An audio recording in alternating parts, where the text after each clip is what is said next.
Hey, don't scroll. Just listen. And Grand Rise, beautiful kings, queens, gods, goddesses. Man, what's Gucci? So I want to go see Knock at the Cabin. I recommend y'all go see that shit.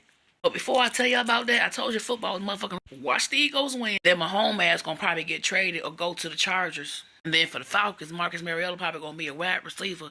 This shit scripted, bro. Bruh, look at the Chiefs game. That whole game was scripted. You can't tell me shh. Anywho, Knock Out the Cabin. The first thing they gonna say is two openly gay male characters that play star roles. That's what everybody gonna be looking for. That's not the first thing you pay attention to, Shawty. That thing is telling you an actual truth. Interesting. Again, I won't tell you the whole movie. Let me just say a snippet of two dudes.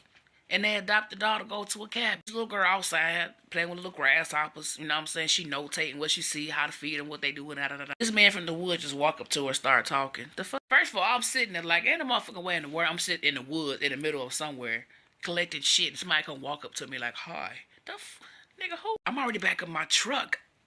The fuck you talking about? Anyway, he started talking to the little girl, started getting to know her, this, that, and the other. Next thing you know, they break into the cabin where the two dudes and the little girl staying. Now, honestly speaking, the dude was getting the best of him. He was whooping that ass, bruh. So they finally got to him. They tied that ass up.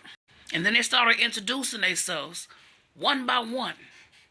One was a coach of like a basketball team.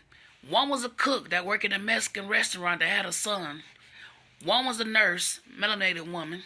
And the other one was a driver that worked in some type of delivery service. They don't know why they was chosen, but each one of them had a purpose of why they was chosen. And why, if they did sacrifice one of themselves, like the two dudes and the daughter, if they didn't sacrifice one of themselves, each one of them one by one will have to sacrifice themselves in order to avoid the apocalypse. Keep in mind the roles I just told you of these people. The cook, she was like a nurturer. The coach, he was for guidance. And then you have the nurse, she was for healing. The delivery driver, I believe, was there for service. I forgot his role. Don't hold it against me. Just go see it. Now they told him, if y'all don't sacrifice yourself, y'all gonna be doomed to be the last people here on earth. And each time they ass said, nope, I refuse to sacrifice one of us, one of them killed each other right in front of them. Because they said no, a tsunami started. That was the first disaster. They asked their ass again the next day.